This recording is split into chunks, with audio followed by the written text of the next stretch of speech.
Salam sejahtera Malaysia, terima kasih kerana menonton video-video dalam channel ini. Sebelum kita mula, jangan lupa untuk tekan tombol subscribe, share, like dan komen. Let's go!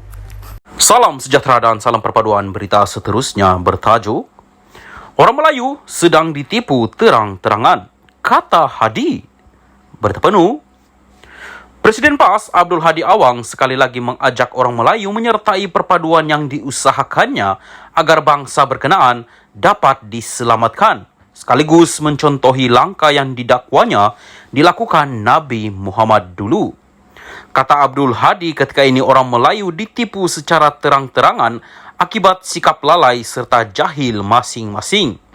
Tambah ahli Parlimen Marang itu, orang Melayu menjadi mangsa dalam langkah politik negara selain menghadapi masalah rasuah, keruntuhan moral dan lain-lain termasuk perpecahan dalam hal cabang agama serta perebutan harta.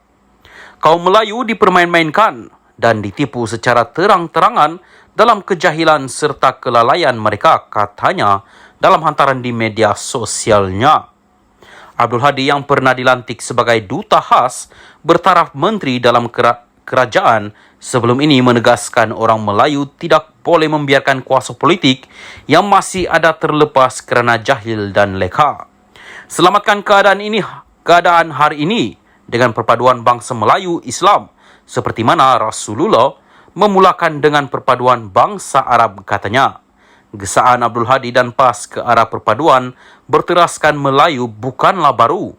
Ia semakin ketara dibuat parti itu selepas berakhirnya PRU ke-14 pada 2018 dan menyaksikan PAS bekerjasama dengan UMNO melalui Muafakat Nasional.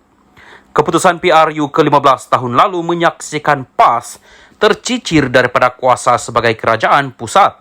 Sebagai pembangkang, Abdul Hadi antara pemimpin utama seteru kerajaan yang awal membayangkan bakal berlaku perubahan kerajaan di luar pilihan raya sekali lagi. Terbaru, PAS mengadakan kerjasama secara rasmi memberikan sokongan kepada inisiatif proklamasi orang Melayu yang diawali bekas Perdana Menteri Dr. Mahathir Mohamad.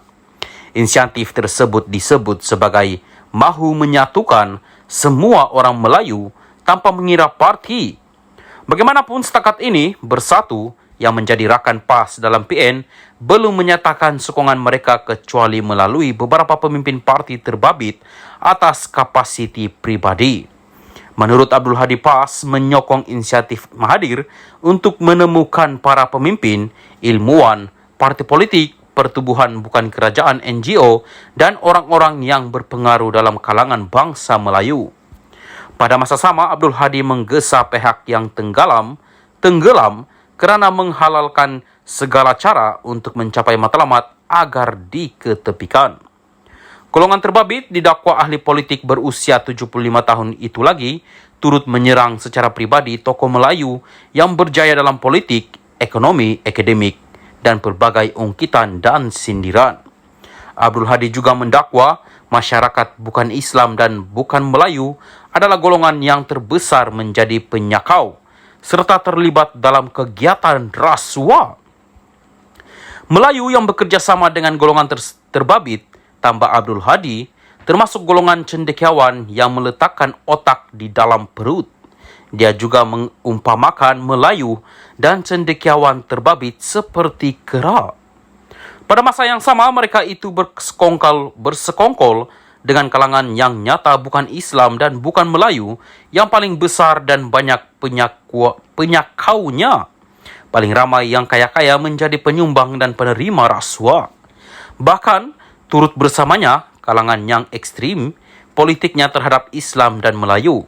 Kalangan media yang membawa suara syaitan yang menggoda orang Melayu dan kalangan ilmuwan yang otaknya diletak ke dalam perut.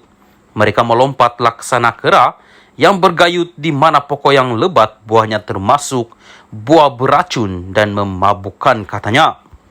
Untuk rekod, sebelum ini Abdul Hadi pernah mendakwa kalangan orang bukan Islam dan bukan Melayu adalah golongan yang terlibat dalam kegiatan rasuah, sama ada sebagai pemberi atau penerima. Dakwaan itu dikatakan dibuat berdasarkan kepada kajian peringkat PhD sebuah universiti tempatan. Bagaimanapun, pengurus CPN Muhyiddin Yassin kemudian mengendurkan polemik tersebut dengan menyatakan amalan rasuah tidak terhad hanya kepada penganut agama atau bangsa tertentu. Katanya, realiti yang berlaku sekarang ialah amalan tersebut dilakukan oleh semua kumpulan dan berleluasa. Justru Muhyiddin yang juga seorang lagi bekas Perdana Menteri meminta agar isu tersebut tidak perlu didebatkan lagi atau dikaitkan dengan mana-mana kumpulan serta penganut tertentu. Rasuah sudah agak berlaku berleluasa. Orang bukan Islam ada melakukan rasuah. Yang Islam pun ada rasuah. Saya rasa mungkin ia tidak perlu orang didebatkan. Realitinya itu yang sedang berlaku, katanya semasa menghadiri perasmian Muktamar PAS ke-68 di kota Sarang Semut, Alostar 3 September tahun lalu. Salam sejahtera dan salam perpaduan berita seterusnya. Siasatan SPRM. Menteri minta media beri ruang, tidak spekulasi. Berita penuh.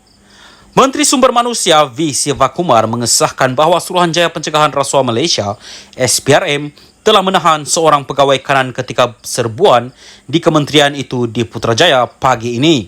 Saya maklum berkenaan penahanan pegawai daripada pejabat saya. Memandangkan perkara ini masih dalam siasatan pihak SPRM, saya tidak dapat memberikan sebarang komen berhubung perkara ini. Saya dan Kementerian Sumber Manusia KSM akan memberi kerjasama penuh kepada agensi siasatan sekiranya diperlukan, katanya menerusi kenyataan media sebentar tadi. Terdahulu, Malaysia kini melaporkan bahawa SPRM telah menahan seorang pegawai kanan yang bertugas di pejabat menteri yang dikatakan merupakan bekas pemimpin pemuda DAP Perak. Sumber dalaman SPRM memberitahu turut ditahan seorang ahli perniagaan berasal dari Ipoh, Perak bagi membantu siasatan.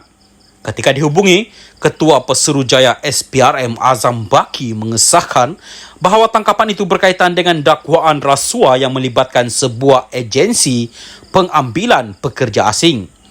Kes rasuah berkaitan kota pengambilan pekerja asing, katanya dalam pesanan teks ringkas kepada Malaysia kini. Sementara itu, Sivakumar meminta pihak media memberi ruang kepada SPRM untuk membuat siasatan dan tidak membuat sebarang andaian. Saya berharap pihak media tidak membuat sebarang andaian atau spekulasi yang boleh menjejaskan mana-mana pihak sehingga agensi siasatan yang berkenaan selesai, katanya lagi. Sekian berita, salam Malaysia Madani.